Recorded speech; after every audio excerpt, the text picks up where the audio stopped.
이서연은 병원 창가에 서서 9월의 황혼이 서울을 호박색으로 물들이는 것을 지켜보고 있었다. 내일 그녀는 수술을 앞두고 있었다.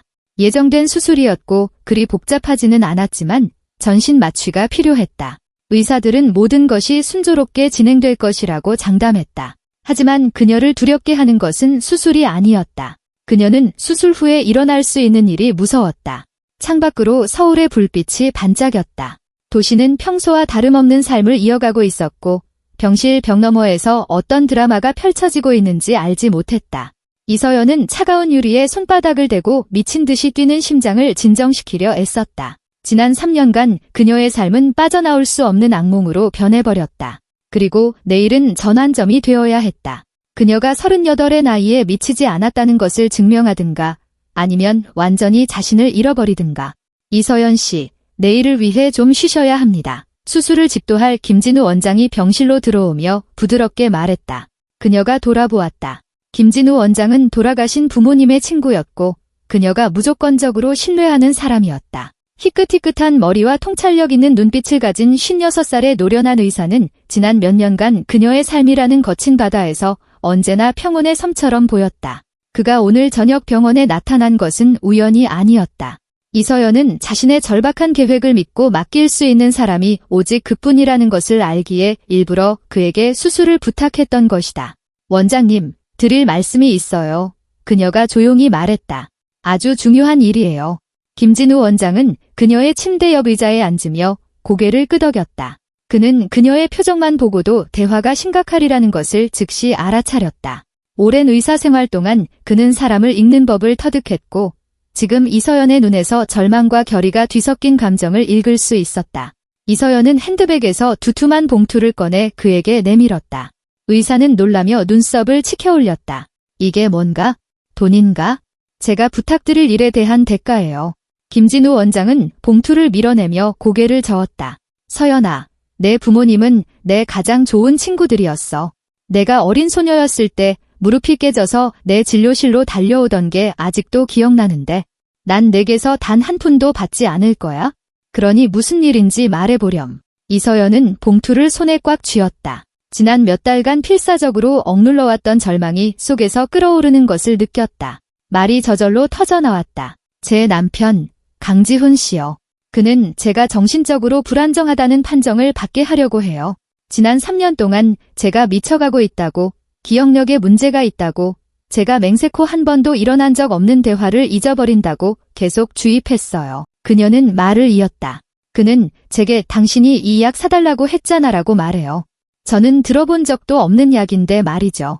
아니면 우리 금요일에 만나기로 약속했는데 왜 레스토랑에 안 나왔어? 기억도 못하는 거야 라고 해요. 그녀의 목소리는 떨렸지만 멈추지 않았다. 처음에는 저도 정말로 제 자신을 의심하기 시작했어요. 수첩에 모든 것을 적고 제가 정말 미쳐가는 건 아닌지 확인했죠. 밤에는 식은땀을 흘리며 깨서 정말로 지훈 씨가 주장하는 그런 말들을 제가 했는지 기억해내려고 애썼어요. 하지만 그러다 깨달았어요. 이건 그가 저를 가지고 노는 거라는 거요. 그는 제 자신감을 체계적으로 무너뜨려서 주변 모든 사람이 제가 아프다고 믿게 만들려는 거예요. 왜 그런지 아세요? 부모님께 물려받은 모든 재산, 모든 사업이 전부 제 것이기 때문이에요. 그는 단 1원도 벌지 않았고 이제 모든 것의 통제권을 갖고 싶어 해요. 김진우 원장은 주에 깊게 들었다. 그의 얼굴은 점점 더 심각해졌다. 그는 자수성가하여 큰 무역회사를 일군 멋진 사람들이었던 이서연의 부모님을 기억했다.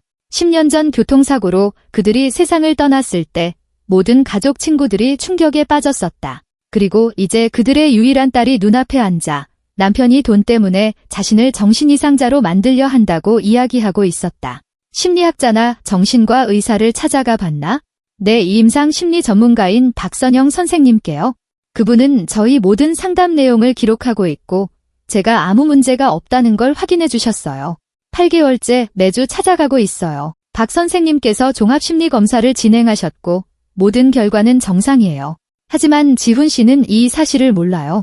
그는 제가 무너졌다고 곧 항복하고 정신감정동의서나 제 재산관리위임장에 서명할 거라고 확신하고 있어요. 그래서 나한테 원하는 게 뭐지? 의사가 이미 짐작하기 시작하며 물었다. 이서연은 마음을 다잡고 깊이 숨을 들이쉬었다. 내일 수술 후에 지훈 씨가 제 상태를 물으러 오면 그에게 수술이 잘못되어서 제가 죽었다고 말해주세요. 공식 서류 없이 그냥 말로만요. 시신이 영안실에 사흘 동안 머무를 거라고 며칠만 그가 그렇게 믿게 해주세요. 그 시간 동안 제가 모든 것을 정리할게요. 의사는 들은 말을 곱씹으며 놀란 눈으로 이서연을 쳐다보았다. 위험하고 윤리규범에 아슬아슬하게 걸친 제안이었지만 그는 젊은 여성의 절망을 이해했다. 내 죽음에 그가 어떻게 반응하는지 보고 싶다는 건가? 바로 그거예요. 강남에 있는 우리 아파트에 몰래카메라를 설치했어요. 거실, 침실, 그리고 서재에 3개요. 만약 그가 저를 조금이라도 사랑했다면, 우리를 9년 동안 묶어주었던 것들 중 무언가 하나라도 진짜였다면 저는 그의 슬픔을 보게 되겠죠.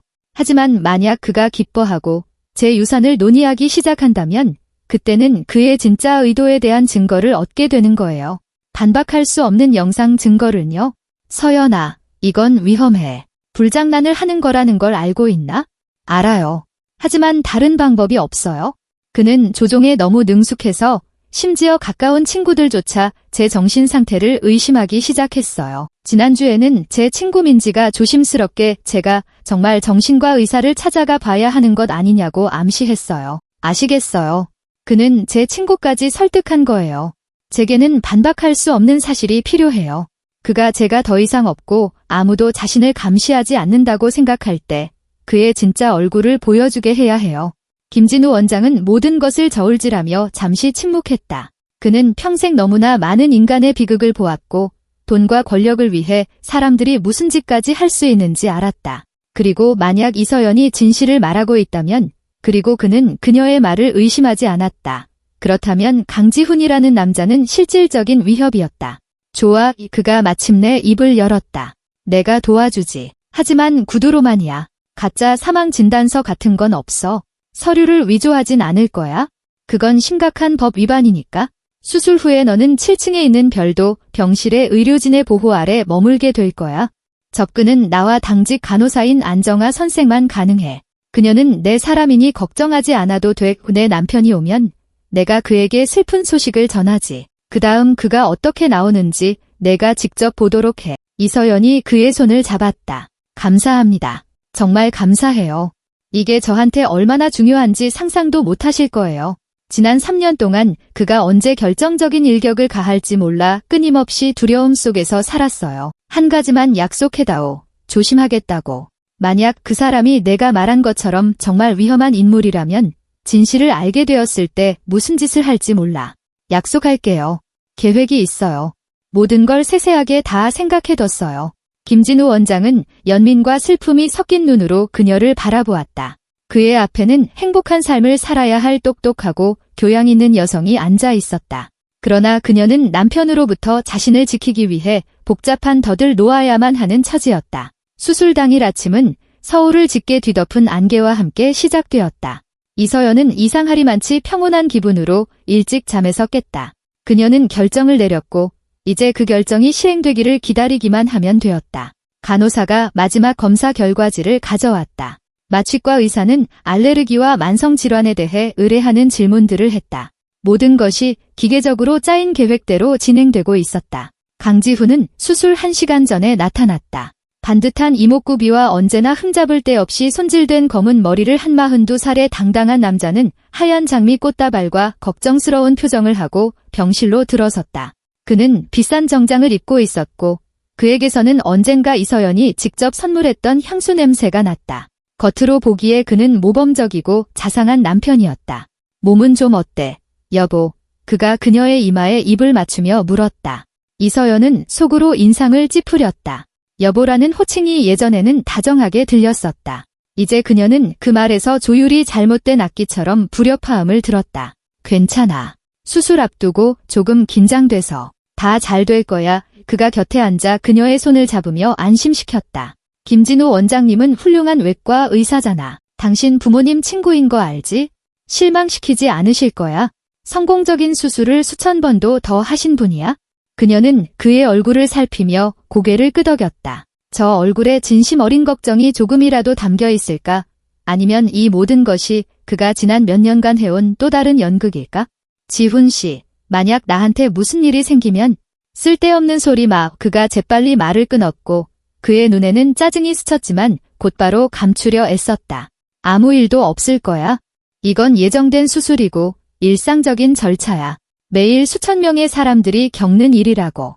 그래도 만약에 말이야. 재산에 관한 모든 서류, 회사 관련 서류는 전부 금고에 있다는 걸 알아줬으면 해. 비밀번호, 기억하지? 강지훈은 긴장했다. 이서연은 그의 손가락이 그녀의 손을 조금 더 세게 쥐는 것을 느꼈다. 서연아, 그만해. 또 혼자 속으로 끙끙 앓기 시작하는구나. 우리 얘기했었잖아. 불안감을 조절해야 한다고. 이건 당신의 심리적인 문제에서 비롯되는 거야. 어쩌면 내가 사다 준 그 안정제를 먹는 게 좋겠어. 당신이 나한테 부탁했었잖아. 그녀는 그에게 어떤 안정제도 사달라고 부탁한 적이 없었지만 지금은 다툴 때가 아니었다. 그녀가 여전히 그의 통제 아래 있다고 생각하게 내버려 두자. 당신 말이 맞아. 미안해. 그냥 초조해서 그래? 그는 부드럽게 미소 지으며 그녀의 손을 쓰다듬었다. 그의 눈에 그녀가 끝내 알아챌 수 없는 무언가가 스쳐 지나갔다. 만족감, 기대감, 혹은 그녀가 다시 그의 조종에 넘어갔다는 안도감이었을까? 간호사가 병실 안을 들여다보았다. 이서연 환자분, 이제 가실 시간입니다. 수술실 준비됐습니다. 강지훈은 아내에게 다시 한번, 이번에는 입술에 입을 맞추었다. 몇 시간 뒤에 봐. 여기서 기다릴게. 어디 안 가? 이서연은 이동 침대에 실려 수술실로 옮겨졌다. 병원 복도가 스쳐 지나갔다. 하얀 벽, 밝은 조명, 소독약 냄새. 마취가 그녀를 어둠 속으로 빠뜨리기 전 마지막으로 본 것은 격려하는 미소를 지으며 그녀 위로 몸을 숙인 김진우 원장의 얼굴이었다. 다 잘 될 거야, 서연아. 약속할게. 그리고 그녀는 그를 믿었다. 수술은 성공적으로 끝났다. 김진우 원장은 언제나처럼 집중해서 정확하게 수술을 진행했다. 3시간 후 이서연은 출입이 제한된 7층의 개인 병실에서 깨어났다. 그곳은 완벽한 비밀 보장이 가능한 VIP 환자들을 위한 특별 병동이었다. 김진우 원장은 곁에 앉아 링거를 확인하고 있었다. 다 끝났어. 그가 조용히 말했다. 잘 견뎠다. 수술은 아주 잘 됐어. 아무런 합병증도 없고 이제 푹 쉬면서 회복하렴. 지훈 씨는요? 이서연이 쉰 목소리로 물었다. 2층 응접실에 있어? 기다리고 있더군. 벌써 3번이나 간호사에게 와서 내 소식을 물었어. 30분 뒤에 내가 내려가 볼게. 이서연은 마취 후의 피로감과 긴장된 기다림이 뒤섞이는 것을 느끼며 고개를 끄덕였다. 김진우 원장은 사물함에서 그녀의 노트북을 꺼내 침대 옆 특수 테이블 위에 올려놓고 그녀가 화면을 보기 편하도록 높이를 조절해 주었다. 내 아파트에서 일어나는 모든 걸 볼 수 있을 거야? 카메라는 작동하고 있나? 네, 3개요. 거실, 침실, 서재에. 어젯밤에 확인했어요. 화면도 선명하고 소리도 잘 들려요. 모든 건 자동으로 클라우드 서버에 녹화돼요. 의사는 한숨을 쉬었다. 끔찍한 건 아무것도 보지 않기를 바란다. 내 남편에 대한 내 생각이 틀렸기를 바라. 저도 그러길 바라요. 이서연이 속삭였다. 하지만 마음속으로는 이미 자신의 희망이 헛된 것임을 알고 있었다.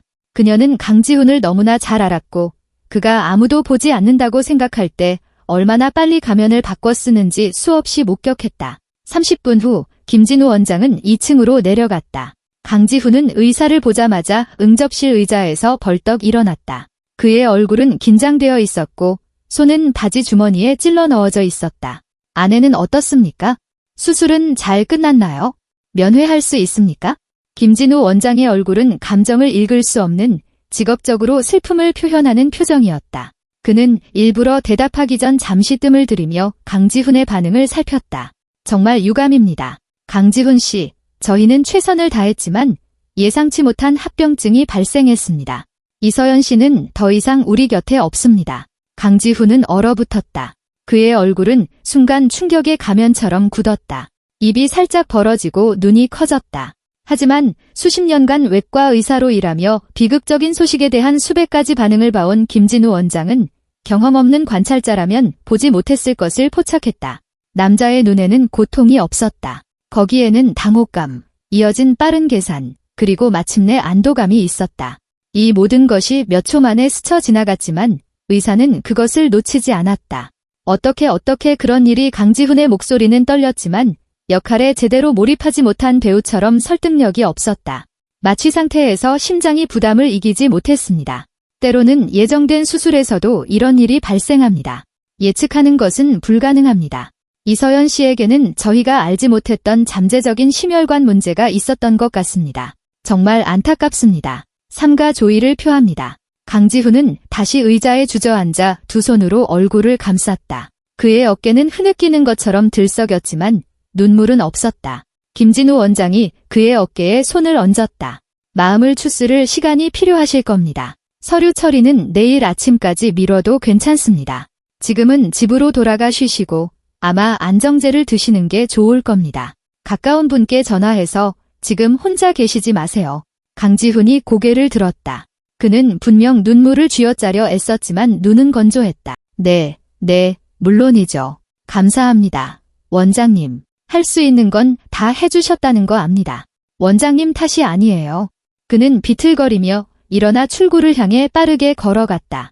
김진우 원장은 혐오감이 담긴 눈으로 그를 배웅한 뒤 이서연이 있는 7층으로 돌아갔다.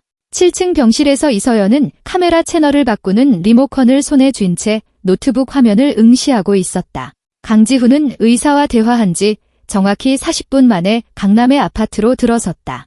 그는 재킷을 벗어 소파에 던지고 바지 주머니에서 휴대폰을 꺼냈다. 이서연은 소리를 최대로 키웠다. 거실 카메라는 수정처럼 맑은 화질과 음성으로 모든 것을 전달했다. 그녀는 일부러 잡음 제거 기능이 있는 고가의 장비를 선택했다. 유나야, 나야, 강지훈이 말했다. 그의 목소리에는 슬픔의 기색이 전혀 없었다. 오히려 흥분되고 거의 기쁨에 찬 목소리였다. 끝났어. 그녀가 죽었어. 수술이 잘못됐대. 심장이 못 버텼다고 하더군. 이서연은 분노와 배신감에 소리치지 않으려 이를 악물었다. 지금 당장 와. 강지훈이 거실을 서성이며 말을 이었다. 앞으로 어떻게 할지 논의해야 해. 자기야. 드디어 우리가 자유로워졌어. 드디어 이 모든 게 끝났다고. 내가 이 순간을 3년이나 기다렸어. 그는 전화를 끊고 웃었다. 크지 않지만 진심 어린 웃음이었다.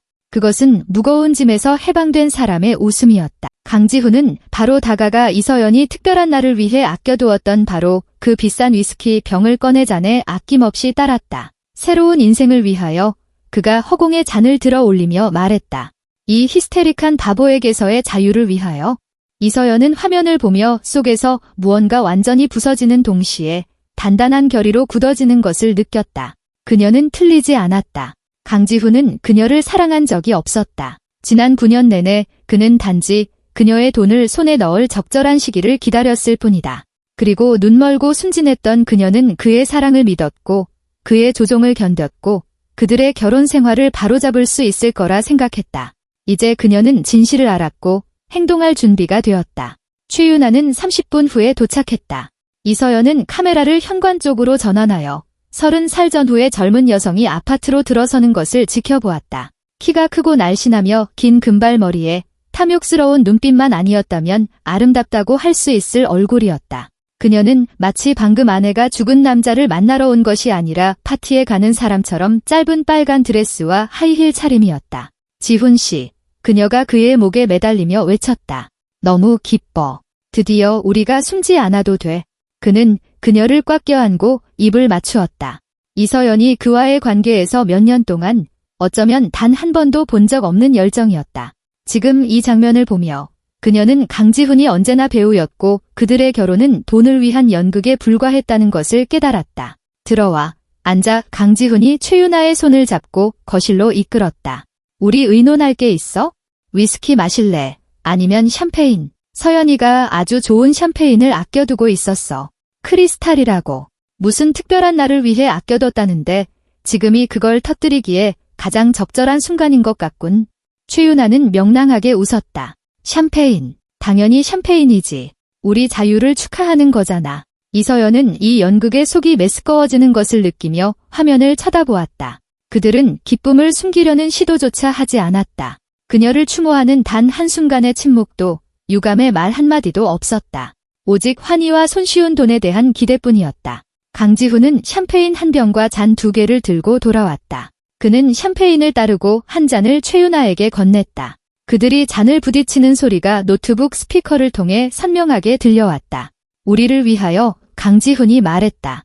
이 따분한 여자 없는 새로운 삶을 위하여. 우리를 위하여 최윤아가 받았다. 그리고 이제 우리 것이 된 모든 돈을 위하여. 그들은 술을 마셨고 강지훈은 애인을 자기 쪽으로 끌어당기며 소파에 앉았다. 하지만 최윤아는 그의 품에 오래 머물지 않았다. 그녀는 그의 맞은편에 앉아 다리를 꼬고 그를 유심히 쳐다보았다. 지훈 씨, 우리 심각하게 얘기해야 해. 당신 언제 상속권을 행사할 수 있어? 그는 샴페인을 마시며 생각에 잠겼다. 보통 6개월 정도 걸려. 법무사 허가를 기다리고 서류를 전부 처리해야 하니까. 하지만 난 더 빨리 움직이고 싶어. 알다시피 서연이한테는 계좌, 부동산, 회사 지분이 있어. 만약 이 모든 게 공식적으로 처리될 때까지 반년을 기다린다면 많은 걸 잃을 수 있어? 시장은 빠르게 변하니까. 뒤늦게 위임장을 만드는 건 어때? 최윤아가 사업가적인 수완이 엿보이는 목소리로 제안했다. 돈 좀 쥐어주면 서류를 위조해줄 변호사를 찾는 거야? 서연이가 수술 전에 모든 재산 관리에 대한 일반 위임장을 당신 앞으로 작성해줬다고 하는 거지. 강지훈은 고개를 저었다. 너무 위험해. 공문서 위조는 형사처벌 대상이야. 만약 들통나면 난 감옥에 가야 하니 다른 방법으로 해야 해. 이서연은 모든 단어를 녹화하고 있었다. 그녀의 노트북은 모든 것을 클라우드 서버에 자동으로 저장했지만 그녀는 침대 옆에 놓인 수첩의 핵심적인 순간들을 추가로 기록했다. 그들은 서류 위조를 논의하고 있었다. 이것은 이미 범죄 의도에 대한 직접적인 증거였다. 조합 최윤아가 동의했다. 그럼 지금 당장 할 수 있는 게 뭔지 생각해보자. 금고에 현금이 얼마나 있었어? 한 3천만 원 정도? 그건 오늘 당장 가져올 수 있어? 서연이는 은행 계좌에 대해 편집증이 있어서 동결될까 봐 항상 비상금으로 상당한 액수의 현금을 보관했거든.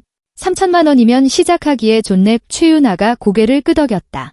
아파트는 누구 명의로 되어 있어? 서연이 명의야. 결혼 전에 부모님 돈으로 취득한 그녀의 개인 재산이지. 우리 혼전 계약서가 있어서 결혼 전에 취득한 모든 재산은 각자의 개인 재산으로 남게 되어 있어. 그럼 그 아파트는 당신 것이 되겠네. 최윤아의 목소리에는 환희가 서려 있었다. 그렇게 되겠지? 내가 유일한 상속인이니까. 서연이는 친척이 없어. 부모님은 돌아가셨고 형제자매도 없었지. 법적으로 모든 게 나한테 돌아올 거야. 하지만 바로 그게 문제야. 하는데 시간이 걸린다는 거. 최윤아는 일어나 창가로 다가가 서울의 야경을 내려다보았다. 차는 차고, 별장은 차도 그녀 명의야. 차고도 마찬가지. 별장은 없지만 1년 전에 경기도에 사둔 땅이 있어. 집을 지을 계획이었는데 시작도 못했지. 그 땅은 1억 원 정도 할 거야. 그거 다 좋긴 한데 최윤아가 말을 느렸다. 정말 중요한 건 그게 아니잖아. 중요한 건 그녀의 회사 지분이야. 그게 얼마나 돼? 강지훈이 비웃었다. 그게 진짜 큰돈이지. 그녀 부모님이 설립한 무역회사야. 연 매출이 약 20억 원 정도. 서연이는 지배 지분인 51%를 소유하고 있었어. 나머지는 소액 주주들 거고. 가장 보수적으로 계산해도 그녀 지분은 최소 10억 원은 될 거야. 최윤아는 놀라서 입을 벌렸다. 10억 원 지훈 씨, 우리가 이걸로 뭘 할 수 있을지 상상이나 돼. 해외로 이주해서 이탈리아의 빌라를 사고 우리가 항상 꿈꿔왔던 그런 삶을 살 수 있다고. 알아, 자기야. 지난 3년 동안 그 바보가 주차 공간 관리 위임장조차 자발적으로 서명해주지 않을 거라는 걸 깨달은 바로 그날부터 이 생각을 해왔어. 이서연은 간신히 침을 삼켰다. 3년, 그렇다면 강지훈은 이미 3년 전부터 이 일을 계획했던 것이다. 바로 그때부터 그의 조종, 그녀 자신의 관계를 확신시키려는 시도가 시작되었다. 그 시간 내내 그는 체계적으로 기반을 닦고 있었던 것이다. 어떻게 한 건지 말해줘. 최윤아가 다시 소파에 앉아 강지훈에게 바싹 다가가며 부탁했다. 어떻게 그녀가 미쳐가고 있다고 설득한 거야? 진짜 심리학자여야만 할 수 있는 일이잖아. 강지훈은 자만심에 찬 미소를 지었다. 모든 천재적인 것은 단순하지. 사소한 것부터 시작했어. 그녀 물건을 다른 곳에 옮겨두고는 그녀가 직접 거기에 두고 잊어버렸다고 말했지. 책장의 책들 순서를 바꾸고 그녀 휴대폰 설정을 변경하고는 그녀가 직접 했다고 주장했어. 없었던 만남이나 대화에 대해 이야기했지. 그녀가 의심하기 시작하면 난 가장 진실한 얼굴로 그녀가 모든 걸 잊어버리고 있고 도움이 필요하다고 설득했어. 그리고 그녀는 믿었지. 처음에는 저항했지만 난 끈질기게 행동했어. 매일 조금씩 가스라이팅이라는 용어 알지? 현실을 부정함으로써 가하는 심리적 학대. 피해자는 점차 자신의 세계관을 의심하게 되지. 그리고 서연이는 의심하기 시작했어. 불안해하고 신경질적으로 변했지. 자신을 확인하기 위해 수첩에 모든 걸 적기 시작했어. 그리고 그게 내 계획을 더 확고하게 만들었지. 모두가 그녀가 정말 이상하다고 봤으니까. 최유나는 감탄하며 고개를 저었다. 당신은 천재야. 그녀는 전혀 눈치채지 못했구나. 아니, 그녀는 너무 사람을 잘 믿고 너무 순진해. 항상 그랬지. 그래서 9년 전에 내가 그녀와 결혼한 거야. 나는 돈 있고 조종하기 쉬운 여자가 필요했어. 그리고 서연이는 완벽하게 들어맞았지. 조용하고 부드럽고 사랑과 가족의 가치를 믿는 여자. 완벽한 희생양이었어. 이서연은 눈물이 눈꺼풀을 태우는 것을 느끼며 눈을 감았다. 그렇다면 맨 처음에 그가 청혼했을 때, 사랑에 대해 말했을 때조차 모든 것이 거짓이었다. 그녀는 그에게 단지 수입원, 두툼한 지갑을 가진 편리한 바보였을 뿐이다. 그전에도 애인은 있었어. 최유나가 목소리에 약간의 질투심을 담아 물었다. 당신이 첫 번째 진지한 사람이야. 당신 전에는 스쳐 지나가는 관계는 있었지만 중요한 건 아무것도 없었어. 하지만 1년 전 그 콘퍼런스에서 당신을 만났을 때 깨달았지? 이 여자가 바로 내가 함께하고 싶은 여자라고. 당신은 서연이와 전혀 달라. 강하고 목표 지향적이야. 인생에서 뭘 원하는지 알지? 난 당신을 원해. 최유나가 그에게 키스하며 속삭였다. 그들은 키스에 빠져들었고 이서연은 더 이상 그 장면을 볼 수 없어 화면에서 고개를 돌렸다. 그녀에게는 충분했다. 필요한 모든 증거를 얻었다. 강지훈은 그녀를 사랑하지 않았을 뿐만 아니라 경멸하고 이용했으며 돈 때문에 체계적으로 그녀의 정신을 파괴했다. 김진우 원장이 링거를 확인하러 조용히 병실에 들어왔다. 이서연의 얼굴을 보고 그는 그녀가 끔찍한 것을 보았다는 것을 즉시 알아차렸다. 상황이 안 좋은가? 그가 조용히 물었다. 제가 생각했던 것보다 더 나빠요. 이서연이 갈라지는 목소리로 대답했다. 그는 이걸 3년 동안 계획했어요. 원장님, 3년 동안 체계적으로 저를 무너뜨렸어요. 제 돈을 가지려고요. 그리고 전 아무것도 몰랐어요. 의사는 그녀의 어깨에 손을 얹었다. 하지만 이제 너는 진실을 알아. 그리고 이제 행동할 수 있어? 증거는 다 있나? 네, 전부 녹화되고 있어요.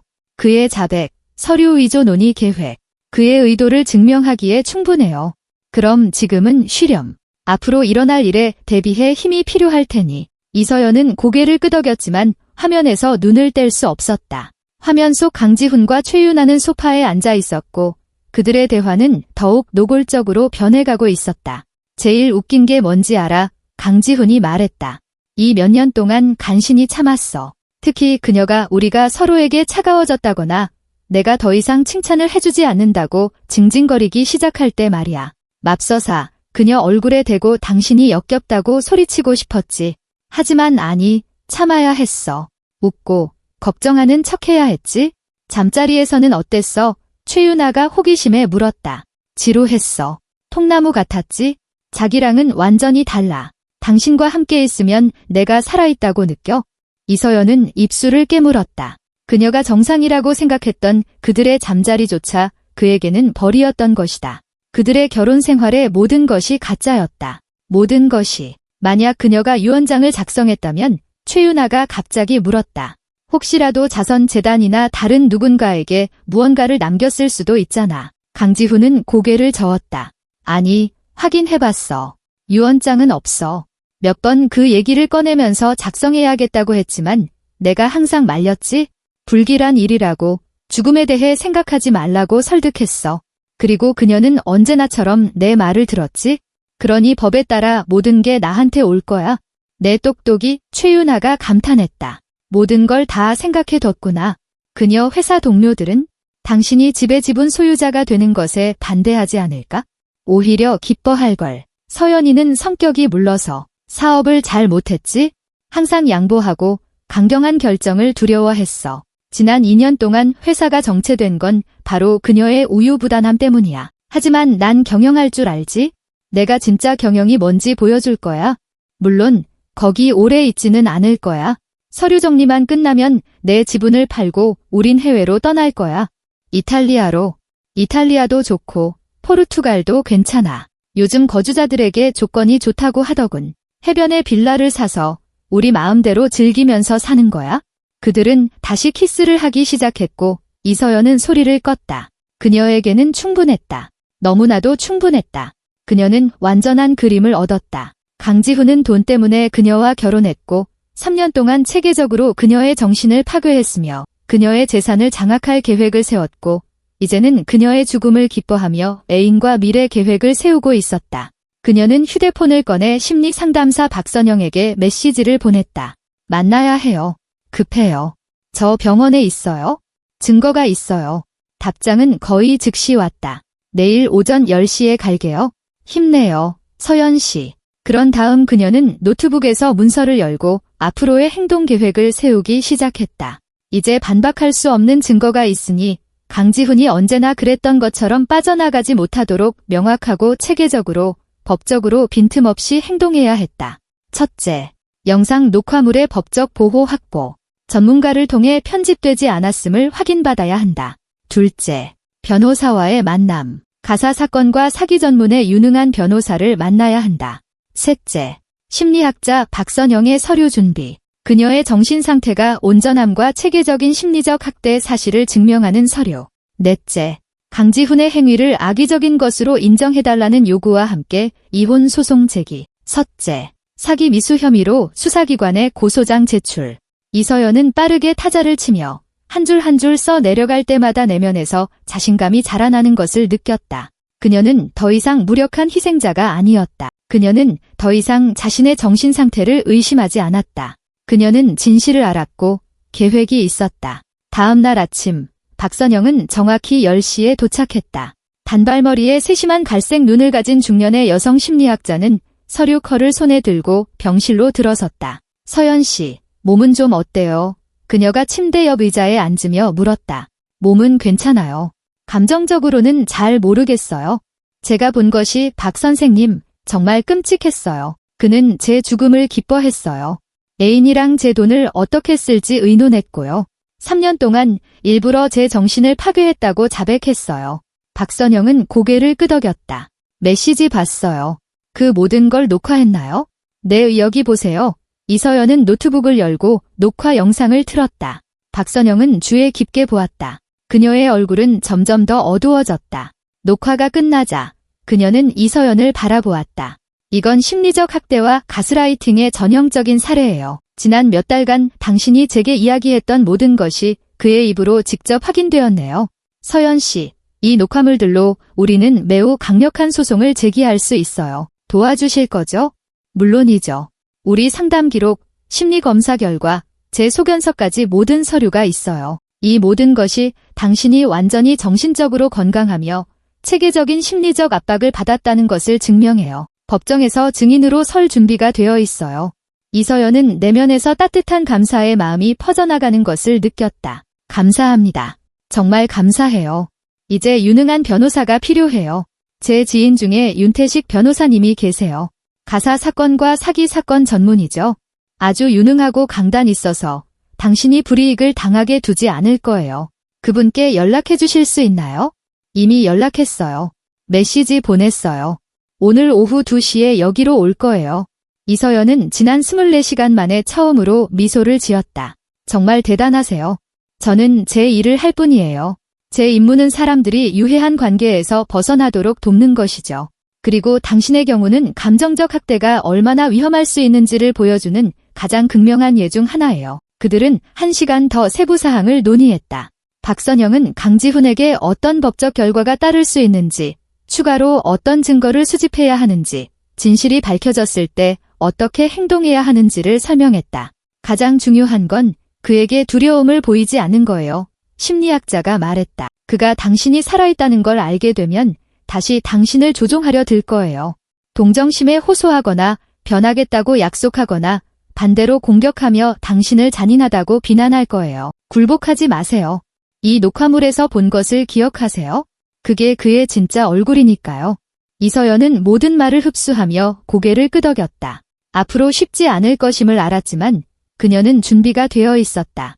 마침내 그녀는 자신을 위해 맞설 준비가 되었다. 변호사 윤태식은 통찰력 있는 눈빛과 산전수전 다 겪은 사람의 태도를 지닌 50대 남성이었다.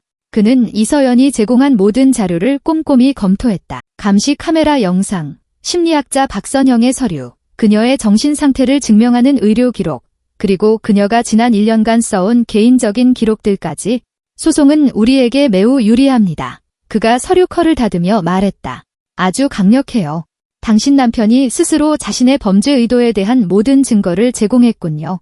가스라이팅 자백, 서류 위조 논의, 당신의 죽음에 대한 기쁨. 이 모든 것을 법정에서 사용할 수 있습니다. 어떤 혐의를 제기할 수 있을까요? 이서연이 베개를 고쳐배며 물었다. 윤태식 변호사는 수첩을 꺼내 하나씩 열거하기 시작했다. 첫째, 형법 제347조에 따른 사기 미수죄입니다. 그는 당신을 금치산자로 선고받게 하려는 기망 행위를 통해 당신의 재산에 대한 접근권을 얻으려 계획했습니다. 둘째, 체계적인 심리적 학대. 이것은 그의 귀책 사유로 혼인이 사실상 파탄났음을 인정받고 이혼할 수 있는 근거가 됩니다. 셋째, 공문서 위조에 대한 그의 대화. 이것은 이미 범죄 예비 단계에 해당합니다. 게다가 우리에겐 증인이 있죠. 그의 애인 말입니다. 그녀는 모든 계획을 알고 있었어요. 그녀가 공범으로 처벌받을 수 있다는 걸 알게 되면 증언을 할까요? 하고 말고요. 그런 부류의 사람들은 자기 살 길을 찾기 위해 공범을 재빨리 팔아넘깁니다. 이서연은 생각에 잠겨 고개를 끄덕였다. 모든 것이 명확한 그림으로 맞춰지고 있었다. 하지만 가장 중요한 질문이 남아 있었다. 언제 행동을 시작할까요? 제가 이 병실에서 나가서 그에게 살아있다는 걸 보여줄 때요? 조금 더 있다가요. 변호사가 조언했다. 그가 자신의 계획에 더 깊이 빠지게 두세요. 그가 더 많은 행동을 하고 더 많은 말을 할수록 우리에게 더 유리해집니다. 카메라는 계속 녹화되고 있죠? 네, 24시간 내내요. 좋습니다. 그동안 저는 모든 서류를 준비하겠습니다. 이혼 소장, 경찰 고소장, 부부 공동 재산에 대한 가압류 신청서까지. 우리가 공격을 개시할 때는 정확하고 치명적이어야 합니다. 변호사가 떠난 후 이서연은 다시 아파트 감시 화면을 켰다. 강지훈은 시간을 낭비하지 않고 있었다. 그는 이미 행동을 개시했다. 화면에는 그가 서재, 바로 그녀가 재택근무를 위해 꾸몄던 그 서재에 앉아 누군가 법률가와 통화하는 모습이 보였다. 상속 절차를 어떻게 하면 가장 빨리 밟을 수 있는지 알아야 합니다. 그가 말했다. 아내가 방금 사망했는데 공식 서류는 아직 준비되지 않았습니다. 절차를 단축할 방법이 있나요? 이서연은 상대방의 대답을 들을 수 없었지만 강지훈의 얼굴이 어두워지는 것을 보았다. 6개월이요? 그건 너무 깁니다. 정말 다른 방법은 없나요? 잠시 침묵. 알겠습니다. 상담 감사합니다. 그는 수화기를 내려놓고 이를 갈며 욕설을 내뱉었다. 그러고는 다른 번호를 눌렀다. 아무래도 최윤아인 듯 했다. 자기야, 문제가 생겼어. 변호사들이 상속 절차가 최소 6개월은 걸릴 거라고 해. 불법적인 방법을 써서 단축하더라도 서너 달은 걸릴 거야. 난 그렇게 오래 기다리고 싶지 않아. 그는 대답을 듣고는 고개를 저었다.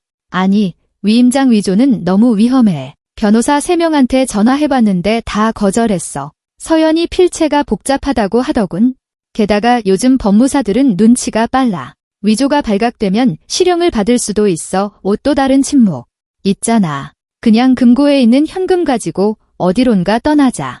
예를 들면 두바이 같은 곳으로 쉬고 기분 전환도 하고 돌아오면 그때 공식적으로 서류 절차를 시작하는 거야. 2천만 원이면 두어 달 호화롭게 살기에 충분할 거야. 이서연은 비웃었다. 그가 그녀의 돈으로 애인과 휴가를 갈 계획을 세우고 있었다. 훌륭했다. 법정을 위한 또 하나의 증거였다. 다음 날 동안 강지훈은 수많은 행동을 저질렀고 그 모든 것이 카메라에 기록되었다. 그는 금고를 열어 현금을 모두 가져갔다. 그는 이서연의 회사 동료들과 통화하며 그녀의 사망 소식을 알리고 이제 자신이 사업을 이끌게 될 것이라고 암시했다. 그는 자신과 최윤아를 위해 다음 주 두바이행 비행기 표를 예약했다. 그는 심지어 이서연의 물건을 정리하기 시작했고 상자에 담으며 아내를 떠올리게 하는 모든 것을 없애버릴 계획임이 분명했다. 그리고 저녁에는 다시 최윤아를 만났고 그들의 대화는 점점 더 노골적으로 변해갔다. 그들은 이탈리아에서 어떤 아파트를 살지, 어떤 차를 살지, 새로운 삶을 어떻게 꾸밀지 의논했다. 강지훈은 심지어 애인에게 이서연의 재산 목록을 보여주며 각 항목의 가치를 상세히 설명했다. 봐, 이게 아파트야. 현재 시세로 약 30억 원. 그가 노트북 화면을 손가락으로 가리키며 말했다. 차는 5천만 원, 땅은 1억, 회사 지분은 10억, 그리고 유가 증권과 예금을 합쳐서 대략 1억 원 정도. 합계가 순자산으로 약 42억 5천만 원이야. 최윤아는 환하게 웃었다. 세상에, 지훈 씨, 우리 부자 되겠네. 그래, 자기야. 우리가 항상 꿈꿔왔던 대로 살게 될 거야. 더 이상 위선도, 지루한 가족 저녁 식사도, 감정과 관계에 대한 대화도 없어. 오직 우리와 돈, 그리고 자유뿐이야. 이서연은 어떤 초연한 평온함으로 이 모든 것을 지켜보았다. 처음 며칠간 느꼈던 분노는 차가운 결의로 바뀌었다. 그녀는 더 이상 강지훈을 남편이나 한때 사랑했던 사람으로 여기지 않았다. 그는 단지 막아야 할 범죄자일 뿐이었다. 저녁에 윤태식 변호사에게서 전화가 왔다. 이서연 씨, 모든 서류가 준비되었습니다. 경찰서 수사관과도 연락했습니다. 유능하고 관심 있는 분입니다.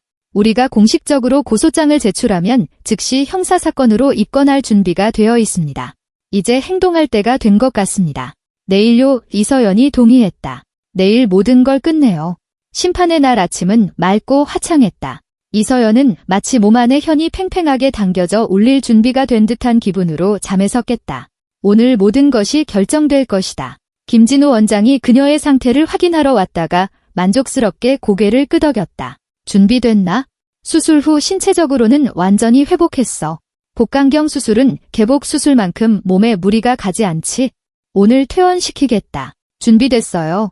이서연이 단호하게 대답했다. 11시쯤 박선영과 윤태식 변호사가 병원으로 왔다. 세 사람은 다시 한번 행동 계획을 논의했다. 먼저 박선영이 이서연의 영상 메시지가 담긴 USB를 들고 강지훈의 집으로 갈 것이었다. 이것이 첫 번째 충격이 될 것이었다. 그런 다음 강지훈과 최윤아가 영상을 보는 동안 이서연 자신이 나타날 것이었다. 변호사는 상황이 통제 불능 상태가 될 경우를 대비해 근처에 머물기로 했다. 그가 공격적으로 변하지 않을 거라고 확신하십니까? 윤태식 변호사가 물었다. 지훈 씨는 물리적인 힘을 쓰는 사람이 아니에요. 이서연이 대답했다. 그는 조종가이지 폭력배가 아니에요. 기껏해야 제가 정말 미쳤고 이 모든 걸 꾸몄다고 모두를 설득하려 들겠죠. 그럴 경우를 대비해 심리학자와 의사의 서류가 있습니다. 게다가 그의 자백이 담긴 영상 기록도 있고요. 그가 빠져나가기는 어려울 겁니다. 오후 2시, 박선영이 강남 아파트의 초인종을 눌렀다. 이서연과 변호사는 마당에 주차된 차 안에서 카메라를 통해 상황을 지켜보며 기다렸다. 강지훈이 문을 열었다. 그는 편한 운동복 차림이었고 얼굴에는 놀라움이 서려 있었다. 안녕하십니까? 저는 심리학자 박선영입니다. 잠시 이야기 좀 나눌 수 있을까요? 심리학자요? 무슨 일로? 강지훈은 분명 당황했다. 이서연 씨에 관한 일입니다. 들어가도 될까요? 중요합니다. 강지훈은 그녀를 안으로 들였다. 최윤아는 거실 소파에 앉아 잡지를 넘기고 있었다. 낯선 여자를 보자 그녀는 경계했다. 누구야? 그녀가 강지훈에게 물었다. 어떤 심리학자라는데? 서연이에 관한 일이래? 박선영은 소파 맞은편 안락의자에 앉아 가방에서 USB를 꺼냈다. 이서연 씨는 지난 8개월 동안 제게 심리 상담을 받았습니다. 수술 전에 그녀가 제게 무언가를 당신에게 전해달라고 부탁했습니다. 혹시라도 무슨 일이 잘못될 경우를 대비해서요. 하지만 그녀는 강지훈이 말을 시작하다가 어떻게 이어가야 할지 몰라 입을 다물었다. 사망했죠. 네, 압니다. 바로 그래서 제가 여기 온 겁니다. 그녀가 당신을 위해 영상 메시지를 남겼습니다. 보시는 게 좋을 겁니다. 강지훈은 의심스러운 눈초리로 USB를 받아들고는 커피 테이블 위에 놓인 노트북에 꽂았다. 화면에 이서연의 얼굴이 나타났다. 그녀는 병실에 앉아 있었고 창백했지만 평온했다. 지훈 씨, 당신이 이걸 보고 있다면 그건 내가 더 이상 없다는 뜻이겠지. 그녀가 감정 없는 평탄한 목소리로 시작했다. 이것만은 알아줬으면 해. 나는 미치지 않았어. 지난 3년간 당신이 나에게 했던 모든 말은 거짓이었어. 당신은 나를 조종했고 내 자신감을 무너뜨렸고 나와 주변 사람들에게 내가 정신을 잃고 있다고 설득하려 했지? 하지만 나는 완전히 제정신이었어. 이걸 증명하는 심리학자 소견서도 있어. 강지훈의 얼굴이 창백해졌다. 최윤아는 이해할 수 없다는 듯 화면과 글을 번갈아 쳐다보았다. 만약 당신이 내 죽음을 기뻐하고 있다면 이서연이 말을 이었다. 그렇다면 내가 의심했던 모든 것이 사실이라는 뜻이야. 당신은 내 돈을 원했고 내 재산을 원했고 어쩌면 내 죽음까지도 원했겠지. 내가 이 메시지를 남기는 이유는 진실이 알려지기를 원하기 때문이야. 모두가 당신의 진짜 모습이 어땠는지 알게 되기를. 영상이 끝났다. 강지훈은 돌처럼 굳은 채 움직이지 않고 앉아 있었다. 최윤아가 소파에서 벌떡 일어났다. 이게 무슨 소리야? 무슨 말을 하는 거야? 당신은 그녀가 불안정하다고 했잖아. 그녀가 이건 뭔가 잘못된 거야. 강지훈이 중얼거렸다. 박선영은 침착하게 가방에서 서류 컬을 꺼냈다. 아무것도 잘못되지 않았습니다. 여기 이서연 씨의 정신 상태에 대한 소견서가 있습니다. 우리 상담 기록과 테스트 결과도 있고요. 그녀는 완전히 건강했습니다. 그리고 심리학자는 또 다른 USB를 꺼냈다. 이건 그녀가 없는 동안 지난 며칠간의 당신들 대화 녹화물입니다. 이서연 씨는 아파트에 카메라를 설치했습니다. 당신들이 말한 모든 것이 녹화되었죠. 강지훈은 벌떡 일어나 박선영의 손에서 USB를 빼앗으려 했지만 그녀는 재빨리 손을 피했다. 소용없습니다. 사본은 변호사, 경찰, 그리고 법무사에게 보관되어 있습니다. 이제 아무것도 삭제할 수 없습니다. 이건 불법이야. 강지훈이 소리쳤다. 동의 없이 사람들을 녹화할 수는 없어. 자신의 아파트이고 자신의 이익을 보호하기 위한 것이라면 가능합니다. 박선영이 반박했다.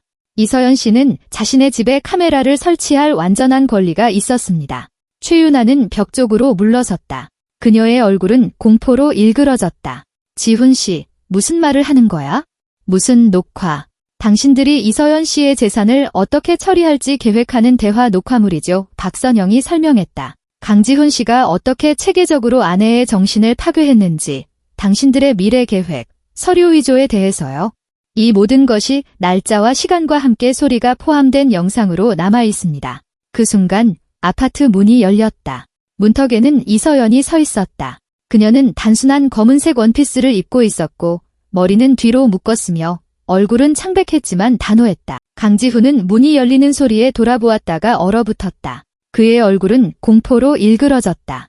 어떻게 내가 살아있어? 그가 뒤로 물러서며 속삭였다.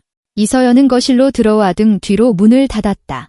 그녀의 시선은 얼음처럼 차가웠다. 난 죽지 않았어. 지훈 씨, 수술은 성공적이었어. 하지만 내가 의사 선생님께 내 죽음을 당신에게 알리라고 부탁했어. 당신이 어떻게 반응하는지 보고 싶었거든. 그리고 난 봤지? 이건 무슨 장난이야. 강지훈의 목소리가 떨렸다. 내가 이 모든 걸 꾸민 거야? 넌 정말 미쳤어. 아니, 이서연이 침착하게 대답했다. 나는 완전히 제정신이야. 이걸 증명하는 모든 의료 소견서가 있어? 하지만 당신, 지훈 씨, 당신에게는 큰 문제가 생겼지. 지난 며칠 동안 당신은 내게 당신의 범죄 의도에 대한 충분한 증거를 제공했으니까? 최윤아가 갑자기 소리쳤다. 난 몰랐어. 맹세코, 난 당신이 살아있는 줄 몰랐어. 그가 당신이 죽었다고 했단 말이야. 난 아무 잘못 없어. 닥쳐. 강지훈이 그녀에게 소리쳤다. 하지만 이미 늦었다. 최윤아는 공황 상태에 빠져 방 안을 서성였다. 다 저 사람 짓이야. 그가 당신이 정상이 아니라고, 당신을 금치산자로 선고받게 할 계획이라고 했어. 그가 당신의 모든 재산을 차지하고 우리가 해외로 떠날 거라고 했어. 나는 그냥 그를 믿었을 뿐이야. 이 멍청한 년. 강지훈이 폭발했다. 당장 입 닥치지 못해. 하지만 최윤아는 이미 멈출 수 없었다. 형사 책임에 대한 두려움이 어떤 충성심보다 강했다. 그는 3년 동안 일부러 당신 정신을 파괴했어. 그가 나한테 말해줬어. 어떻게 당신 물건을 옮겨놓고 없었던 대화를 꾸며냈는지. 그는 그걸 가스라이팅이라고 불렀어. 당신이 사람을 잘 믿어서 완벽한 희생양이라고 했어. 강지훈은 최윤아의 어깨를 붙잡고 그녀를 입 다물게 하려 했지만 다시 문을 두드리는 소리가 났다. 2명의 경찰관을 동반한 윤태식 변호사가 들어왔다. 강지훈 씨, 경찰관 중 한 명이 말했다. 강지훈이 돌아섰고 이서연은 그의 얼굴에서 마지막 남은 자신감의 흔적이 사라지는 것을 보았다. 네, 그가 쉰 목소리로 대답했다. 사기 미수 및 심리적 학대에 대한 고소장이 접수되었습니다. 진술을 위해 저희와 함께 가주셔야겠습니다. 말도 안 돼. 강지훈이 항의하려 했다. 내 아내가 자기 죽음을 조작했어요. 책임을 져야 할 사람은 바로 그녀입니다. 당신의 아내는 자신의 이익을 보호할 완전한 권리가 있었습니다. 의 변호사가 반박했다. 의사는 어떠한 허위 서류도 작성하지 않았고 단지 그녀가 직접 부탁한 정보를 구두로 당신에게 전달했을 뿐입니다. 그녀 쪽에서는 어떠한 법 위반도 없었습니다. 하지만 당신의 행동, 서류 위조 논의, 기망을 통해 재산을 탈취하려는 계획, 체계적인 심리적 학대, 이 모든 것이 기록되었고 당신에게 불리하게 사용될 것입니다. 강지훈은 소파에 주저앉아 두 손으로 얼굴을 감쌌다. 최윤아는 방구석에서 울고 있었다. 이서연은 자신의 거실, 자신의 아파트 한가운데 서서 3년간의 끊임없는 두려움과 의심의 무게가 어깨에서 스르르 내려가는 것을 느꼈다. 나는 미치지 않았어. 그녀가 조용히 말했다. 단 한 번도 미친 적 없어. 그리고 당신, 지훈 씨, 당신은 더 이상 나나 다른 누구도 조종할 수 없을 거야. 경찰들이 강지훈을 데리고 나갔다. 최윤아는 여전히 울며 사과를 중얼거리며 그 뒤를 따랐다. 박선영이 이서연의 어깨에 손을 얹었다. 정말 용감했어요. 누구나 이런 결심을 할 수 있는 건 아니에요. 이서연은 고개를 저었다. 저에게는 선택의 여지가 없었어요. 진실을 증명할 유일한 방법이었어요. 윤태식 변호사가 서류를 챙기기 시작했다. 이제 법적인 절차가 시작됩니다. 이혼, 형사소송, 재산 분할. 하지만 가장 끔찍한 일은 끝났습니다. 당신은 자유입니다. 이서연 씨, 자유. 그 단어는 낯설면서도 동시에 아름답게 들렸다. 이서연은 창가로 다가가 아래를 내려다보았다. 3년 만에 처음으로 그녀는 숨을 깊이 쉴 수 있다고 느꼈다. 그 후 이주는 변호사, 수사관, 전문가들과의 만남으로 정신없이 지나갔다. 이서연은 마치 긴 악몽에서 깨어난 듯 이제 체계적으로 자신의 삶의 파편들을 모아 새로운 그림으로 맞춰나가고 있었다. 그녀가 희생자가 아닌 승리자인 그림으로. 윤태식 변호사는 신속하고 효율적으로 일했다. 폭로 바로 다음 날 그는 서울가정법원에 이혼소장을 제출했다. 동시에 경찰에는 강지훈을 형법 제347조 사기미수, 특정경제범죄 가중처벌 등에 관한 법률상 거액의 사기, 혐의로 형사 고소하는 고소장이 접수되었다. 사건이 간단하지는 않겠지만 우리에게는 철통 같은 증거가 있습니다. 변호사가 자신의 사무실에서 이서연의 맞은편에 앉아 설명했다. 그의 자백 영상, 심리학자와 의사의 증언, 그리고 이미 수사기관에 상세한 진술서를 제출한 그의 애인의 증언까지. 최윤아는 감형을 기대하며 그를 완전히 팔아넘겼습니다. 그녀는 어떻게 되나요? 이서연이 물었다. 형식적으로는 공범입니다. 하지만 그녀가 적극적인 행동을 하지 않았고 단지 강지훈의 계획을 알고도 방관했다는 점, 그리고 수사에 협조했다는 점을 감안하면 아마 벌금형이나 집행유예로 끝날 가능성이 높습니다. 중요한 것은 그녀가 가스라이팅, 당신의 재산을 차지하려는 계획, 3년간의 조종에 대한 그의 모든 말을 확인해 주었다는 겁니다. 그녀의 증언은 수사에 매우 가치가 있습니다. 이서연은 고개를 끄덕였다. 그녀는 최윤아에게 분노도 연민도 느끼지 않았다. 그 여자는 단지 강지훈의 게임에 이용된 조리였고 그의 거짓말을 맹목적으로 믿었을 뿐이다. 물론 그녀도 무고한 희생자는 아니었다. 최윤아는 강지훈이 기혼자임을 잘 알면서도 관계를 맺었고 남의 돈으로 미래를 계획했다. 지훈 씨는 어떻게 되나요? 그것이 이서연이 가장 궁금해하는 질문이었다. 윤태식 변호사는 법전을 펴서 해당 조항을 보여주었다. 특정경제범죄 가중처벌 등에 관한 법률에 따르면 이득액이 5억 원 이상일 경우 3년 이상의 유기징역에 처해질 수 있습니다. 이 사건의 경우 수십억 원에 달하는 금액이므로 훨씬 더 중한 처벌이 가능합니다. 게다가 심리적 학대는 비록 독립적인 범죄 조항은 아니지만 법원에서 양형 가중 사유로 고려될 것입니다. 그럼 그는 감옥에 가겠네요? 수사기관이 모든 혐의를 입증한다면, 그리고 저는 우리 자료를 볼 때 입증할 것이라 확신합니다. 그렇다면 네, 실형 선고 가능성이 매우 높습니다. 아마 3에서 4년 정도가 될 수 있습니다. 물론 그가 죄를 인정하고 수사에 협조한다면 집행유예 가능성도 배제할 수는 없습니다. 이서연은 생각에 잠겼다. 3에서 4년 또는 집행유예, 3년간의 체계적인 학대, 그녀의 정신을 빼앗으려 한 시도, 배신과 거짓말에 대한 처벌로는 너무 가볍게 느껴졌다.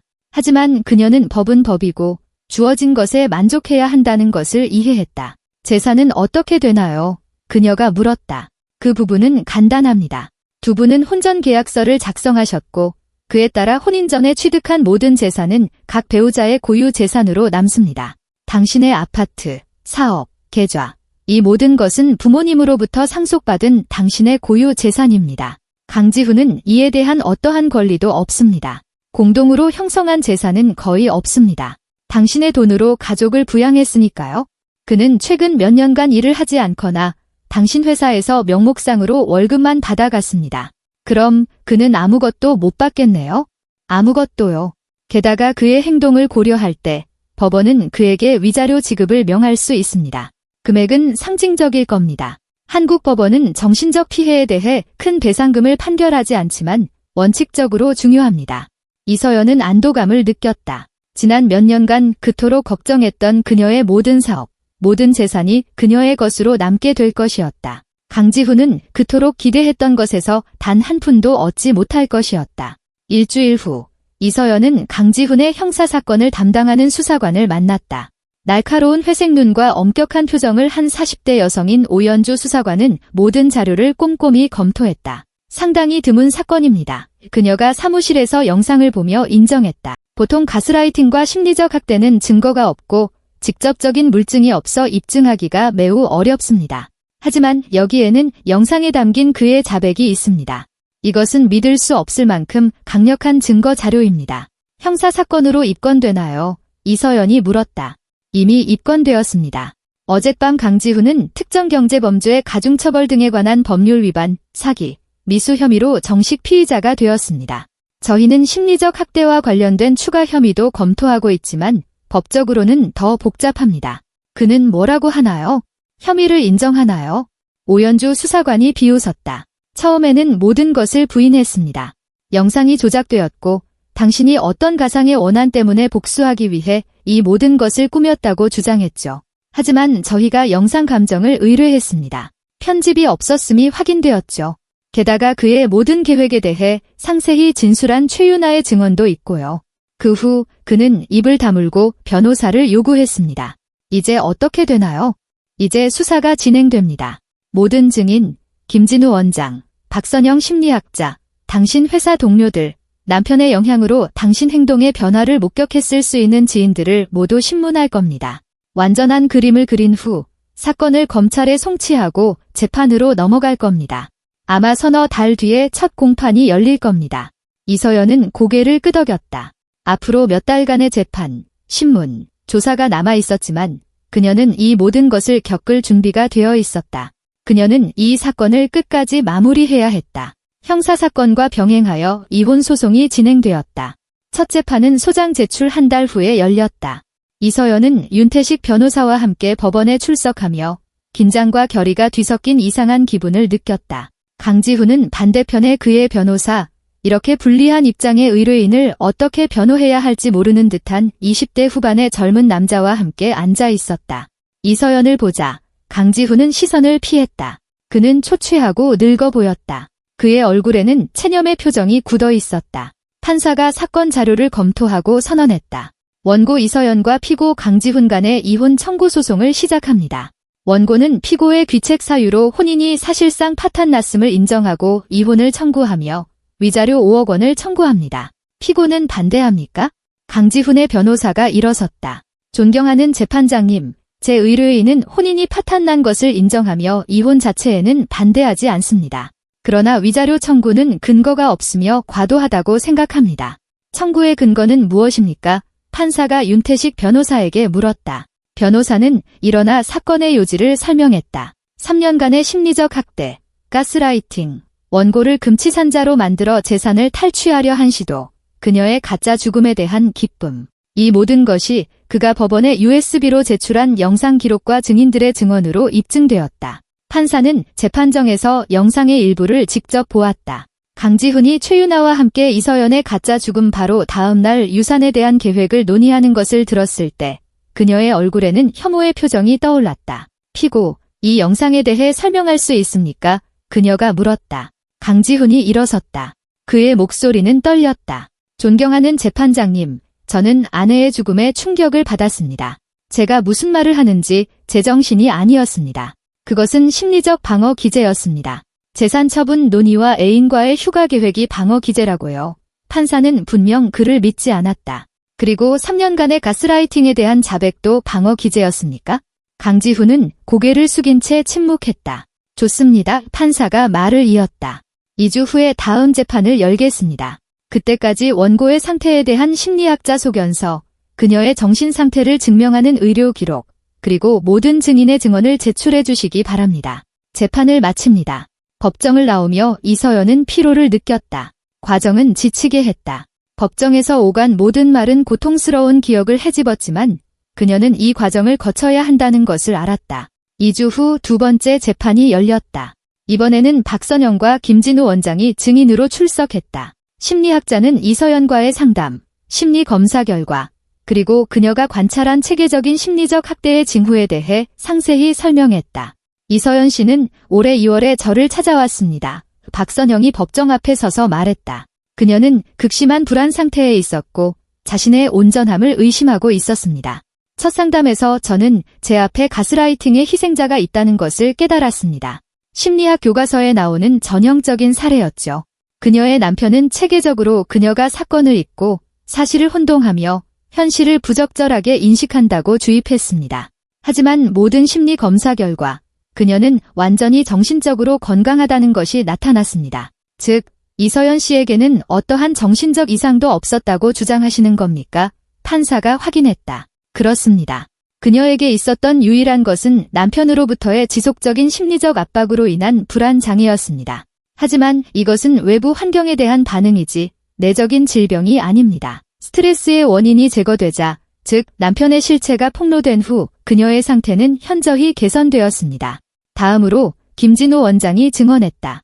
그는 이서연의 죽음을 위장해달라는 부탁에 대해 이야기하고 왜 돕기로 동의했는지 설명했다. 저는 이 아이를 어릴 때부터 알았습니다. 의사가 말했다.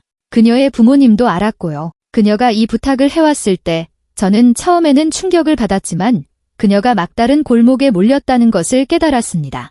그녀의 남편은 너무나 교묘하게 그녀를 조종해서 심지어 가까운 친구들조차 그녀의 온전함을 의심하기 시작했습니다.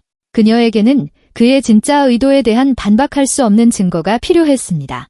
그리고 저는 법을 어기지 않는 선에서 돕기로 결심했습니다. 저는 어떠한 허위 서류도 작성하지 않았고 단지 가짜 수술 실패에 대한 정보를 구두로 전달했을 뿐입니다. 그것이 의사로서 비윤리적이었다고 생각하지 않으십니까? 판사가 물었다. 저는 그것이 환자를 심리적 학대와 잠재적인 사기로부터 보호할 유일한 방법이었다고 생각합니다. 저는 의사입니다. 제 첫 번째 의무는 해를 끼치지 않는 것입니다. 그리고 저는 이서연 씨가 심각한 해를 피하도록 도왔다고 믿습니다.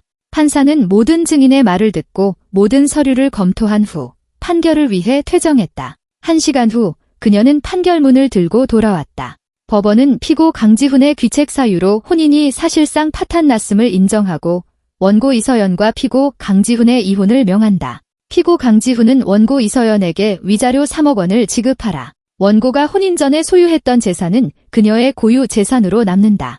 이 판결은 한 달 내에 항소할 수 있다. 이서연은 숨을 내쉬었다. 이혼이 성립되었다. 그녀는 더 이상 강지훈의 아내가 아니었다. 그녀는 다시 이서연, 자유로운 여성이었다. 형사사건은 더디게 진행되었다. 수사는 4개월간 계속되었다. 그동안 모든 증인이 신문을 받았고 감정이 이루어졌으며 모든 증거가 수집되었다. 최윤아는 공범 혐의로 징역 1년에 집행유예 2년을 선고받았다. 법원은 그녀가 수사에 협조했고 범행의 주도자가 아니었다는 점을 참작했다. 강지훈은 초여름에 법정에 섰다. 재판은 짧았다. 강지훈은 혐의를 일부 인정했고 아내를 조종했다는 점에는 동의했지만 불법적인 방법으로 그녀의 재산을 탈취할 계획이었다는 점은 부인했다. 그는 단지 그녀가 감정적으로 불안정했기 때문에 사업 경영을 돕고 싶었을 뿐이라고 주장했다. 하지만 영상 기록은 그 자체로 명백했다. 검사는 강지훈이 최윤아와 나눈 대화에서 인용한 구절들을 낭독했다. 거기에는 이서연의 재산에 대한 통제권을 얻으려는 계획, 그녀의 죽음에 대한 기쁨, 3년간의 조종에 대한 내용이 명백히 담겨 있었다. 변호인은 이 증거에 아무것도 반박할 수 없었다. 판결은 재판 시작 일주일 후에 선고되었다. 강지훈은 특정 경제범죄 가중처벌 등에 관한 법률 위반, 사기, 미수 혐의로 유죄가 인정되어 징역 3년에 집행유예 4년을 선고받았다. 또한 그는 벌금 2억 원을 납부해야 했다. 윤태식 변호사는 판결 선고 직후 이서연과 통화했다. 징역 3년에 집행유예 4년입니다. 실형은 아니지만 보호 관찰을 받게 됩니다. 어떤 법이라도 위반하면 즉시 교도소로 가게 됩니다. 게다가 벌금과 5년간 금융 분야 취업 금지 명령도 있습니다. 너무 가볍네요. 이서연의 목소리에는 실망감이 묻어났다. 안타깝게도 그렇습니다.